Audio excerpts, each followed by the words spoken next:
Dear viewers, an important topic of electrical hazards is always very important and very risky for the electrical people to work, electricians to work on live power supply. So, in these slides, I am going to upload is discussed about the electrical hazards and how to protect from them and how to give the medical treatment immediately to the workers who are affected by electrical hazards. Thank you very much. But at the same time, I request you to please subscribe, like, and share my YouTube channel. The link of my YouTube channel is at the bottom of this slide. Today I am only uploading 3 slides. 2 slides are related to my introduction, and 1 slide is related to the major topic of electrical hazards. So please go through all the slides. Thank you very much. Dear viewers, especially the engineers, I am going to upload my new lecture on my YouTube channel, for which I will share with you the link of my channel in my last slide, with the request that please subscribe my channel, like my channel, share my channel and my videos and my lectures to the engineers as much as possible in your contact, so that they can also get some practical and technical knowledge from my lectures, for which I will be thankful to you. So from the slide number 1, as usual, first of all I would like to let you know that this lecture's topic is electrical hazards at construction project. It's not mandatory, it's not necessary that the electrical hazards can happen at construction project. It can happen at any place, any building, anywhere. So we have to be careful while the electricians are working.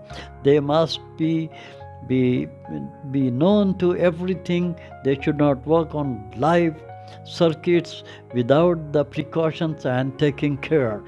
So in my first slide, as usual, I am introducing myself to you. So please go through my introduction and see what I have been doing, what is my experience, what lectures I have delivered to the other universities and all that. Thank you very much. Dear viewers and engineers, since I am a retired person, I am going to discuss in my slide number 2 regarding my achievements and my advice to the junior architects and engineers. In fact, my lectures are not meant only for the engineers. Even the junior engineers and junior architects can also be benefited by these lectures, because while they are visiting the construction project, all these lectures are useful for them.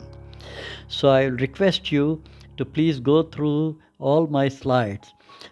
My request is that in addition to obtaining necessary qualifications such as diploma, degree, or even the master's degree in your field of engineering or any other trade, it is essential to gain technical and practical knowledge relevant to the specific trade or industry you are working in that industry. Acquiring this knowledge not only enhances your employability but also ensures the successful delivery of the projects with the satisfaction of the clients and all the stakeholders.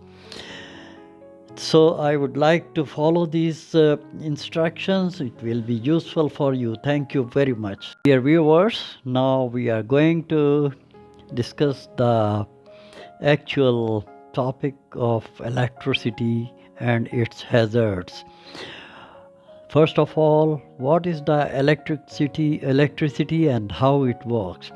Electricity is a form of energy resulting from the movement of electrons, which are tiny negatively charged particles found in atoms.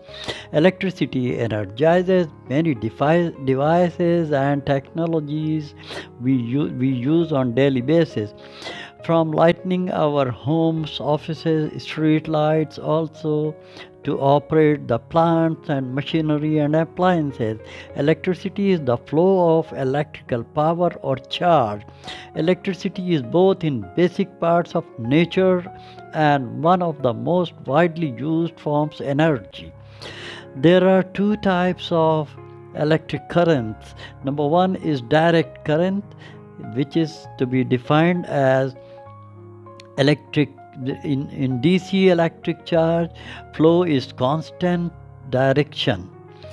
Characteristics of the direct current are the voltage remains steady and flow of electrons is unidirectional from the negative to the positive terminal. For example, batteries, solar cells, and most electronic devices like laptop, phone, and all other small items operate on direct current. Now, alternate current. What is alternate current? The flow of electric charge is periodically in reverse direction. This is alternate current.